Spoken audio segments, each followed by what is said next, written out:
दोस्तों आज हम एक ऐसी कार कंपनी की बात करेंगे जिसने भारत में करीब 20 सालों तक राज किया है और इस कार को रखने वाले लोगों को एक टाइम पर बहुत ही सम्मान दिया जाता था। जिस कार कंपनी की मैं बात कर रहा हूँ उसका नाम है हिंदुस्तान एम्बेसडर और इसको किंग ऑफ इंडियन रोड्स भी कहा जाता था। और ये कार लोगों के लिए कार कम और एक इमोशन ज्यादा हुआ करती थी। भारत के ना जाने कितने भाई बहनों ने इस कार की आगे वाली सीट पर बैठने के लिए लड़ाई की है और ना जाने कितने लोगों को इस कार ने उनकी मंजिलों तक पहुंचाने में उनका साथ निभाया है। और ये कार एक ऐसी कार थी जो बड़े बड़े लोगों की तो पहली पसंद होती ही थी, सेम उसी तरह एक आम इंसान की भी ये पहली पसंद हुआ करती थी। और इसका मेन कारण ये था कि इसके प्राइस को एक मिडिल क्लास बंदा भी अफोर्ड कर सकता था। और दोस्तों अभी तक की स्टोरी से आपको पता ही चल गया होगा कि इस कार में जरूर कुछ न कुछ तो खास बात थी, तो क्यों ना हम इस कार की स्टोरी शुरू से जानने की कोशिश करते हैं। तो दोस्तों इसकी शुरुआत हुई थी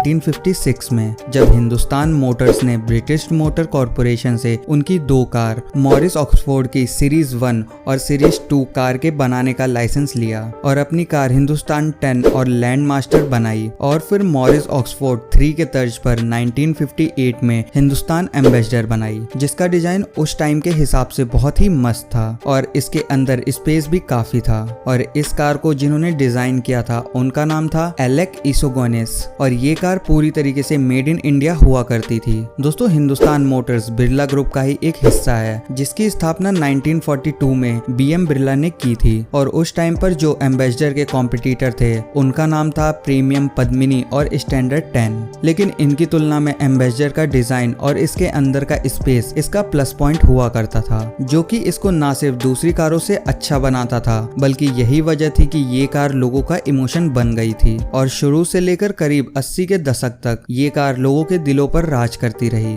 लेकिन अभी तक जितनी ऊंचाइयों को इस कार ने छुआ था वो सब अब नीचे आने वाली थी, क्योंकि मारुति सुजुकी ने अपनी सस्ती कार मारुति 800 लॉन्च कर दी, जो कि 1983 के करीब 53,000 की आती थी। और इस कार के लॉन्च होते ही एम्बेसडर का इंडिया में दबदबा कम होने लगा और इसी तरह आगे चल के 90s का दशक एम्बेसडर के लिए बहुत ही बुरा साबित हुआ, क्योंकि देश विदेश की बड़ी बड़ी कंपनियां भारत में आना शुरू हो गई थी।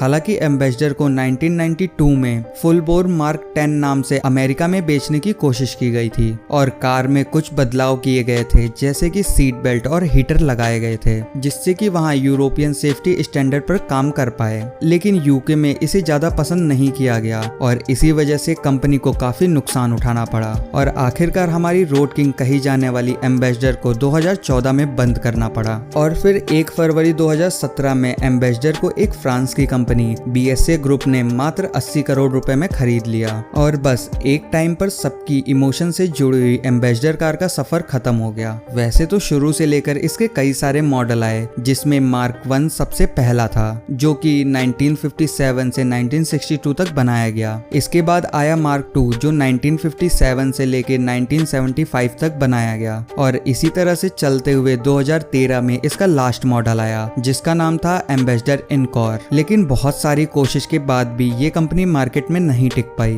और इस कार का मार्केट में ना चलने का शायद ये भी रीजन था कि इसने अपने ट्रेडिशनल डिजाइन को कभी चेंज नहीं किया और दूसरी कंपनीज आगे बढ़ती रही, समय के साथ साथ अपने डिजाइन को चेंज करते हुए लोगों के दिलों पर राज करती रही। पर कुछ भी हो, लेकिन एम्बेसडर के साथ किंग ऑफ इंडियन रोड्स हमेशा जोड़ा जाएगा।